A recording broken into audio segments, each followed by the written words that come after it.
مغربی اتحادیوں نے روس کو تنہا کرنے کے لیے سفارتی مہم تیز کر دی ہے۔ آج روس کے یوکرین پر حملے سے متعلق اقوام متحدہ کی سلامتی کونسل میں جنرل اسمبلی کا ایک اور غیر معمولی ہنگامی اجلاس طلب کیا گیا ہے۔ اس اجلاس کی مزید تفصیلات جانتے ہیں نیلوفر مغل سے، جو اس وقت کیپٹل ہل سے ہمیں جوائن کر رہی ہیں۔ نیلوفر، آج کے اجلاس کا ایجنڈا کیا ہے؟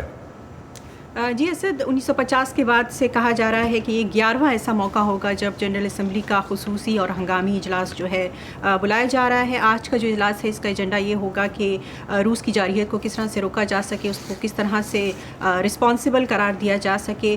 اور کل اس ہنگامی اجلاس کے لیے سیکیورٹی کونسل میں ایک ووٹنگ بھی ہوئی، جس میں 15 میں سے 11 رکنی ممالک نے اس کے حق میں ووٹ دیا۔ اس کے علاوہ روس جو ہے اس نے اس کی مخالفت میں ووٹ دیا۔ چین، بھارت اور یونائٹڈ عرب امریٹس یا UAE جو ہے اس نے ووٹنگ میں حصہ لینے سے انکار کر دیا۔ یہ آپ کو بتاتے چلیں کہ صرف 5 جو رکنی ممالک ہیں سیکیورٹی کونسل کے، روس، چین، برطانیہ، فرانس اور امریکہ، وہ ویٹو پاور کی وجہ سے اس ووٹنگ کو ویٹو نہیں کر سکتے تھے۔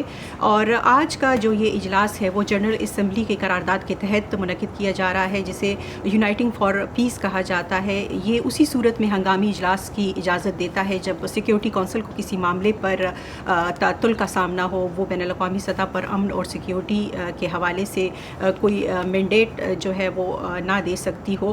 اور یہ بھی ہے کہ اس معاملے میں روس کا جو ویٹو پاور ہے وہ ایک بہت بڑا مسئلہ بنا ہوا ہے۔ ہم نے دیکھا کہ گزشتہ جمعے کے روز بھی یوکرین پر روس کے حملے کے قرارداد کو روکنے کے لیے ایک قرارداد جو ہے اس پر بات چیت ہوئی اور روس نے اسے ویٹو کر دیا۔ تو اب آج دیکھنا یہ ہے کہ اس اجلاس سے کیا نتیجہ سامنے آتا ہے۔ تو نیلوفر، واشنگٹن سے لاسٹ ویک آپ ہمیں اپڈیٹ کر رہی تھی کہ پابندیاں لگائی گئی ہیں، صدر بائیڈن نے لاسٹ ویک اسپیچ بھی کی اس حوالے سے۔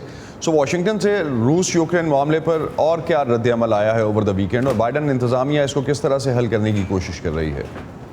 وائٹ ہاؤس نے یورپی کمیشن، روس، چین، برطانیہ، فرانس اور کینیڈا کے ساتھ مل کر روسی بینکوں کو سوئفٹ، جس سے society for worldwide interbank financial telecommunication کہا جاتا ہے، اس سے روسی بینکوں کو نکال دیا ہے۔ اور امریکہ کا کہنا ہے کہ اس سے روس کے مالیاتی نظام پر مزید جو ہے بوجھ پڑے گا اور روس پر جو ہے دباؤ پڑے گا۔ اور ہم یہ بھی دیکھ رہے ہیں کہ وائٹ ہاؤس نے کانگریس سے کہا ہے کہ وہ یوکرین کے اندر انسانی بحران اور سیکیورٹی کے لیے 6 ارب اور 40 کروڑ ڈالر کی جو امداد ہے اسے منظور کرے۔ گزشتہ ہفتے جب روس نے اپنی نیوکلیئر فورسز کو ہائی الرٹ کر دیا تو وائٹ ہاؤس نے چین سے کہا کہ وہ روس کی مذمت کرے اور اس پر دباؤ ڈالے کہ وہ جارحیت کو روک لے۔ اور اس ہفتے منگل کے روز صدر بائیڈن کا پہلا اسٹیٹ آف دی یونین خطاب ہونے جا رہا ہے، اور وائٹ ہاؤس نے کہا ہے کہ اسٹیٹ آف دی یونین جو خطاب ہے اس کا بھی ایجنڈا جو ہے روس اور یوکرین کا معاملہ ہی ہوگا۔ بہت شکریہ نیلوفر مغل ہمیں اس پہ اپڈیٹ کرنے کا۔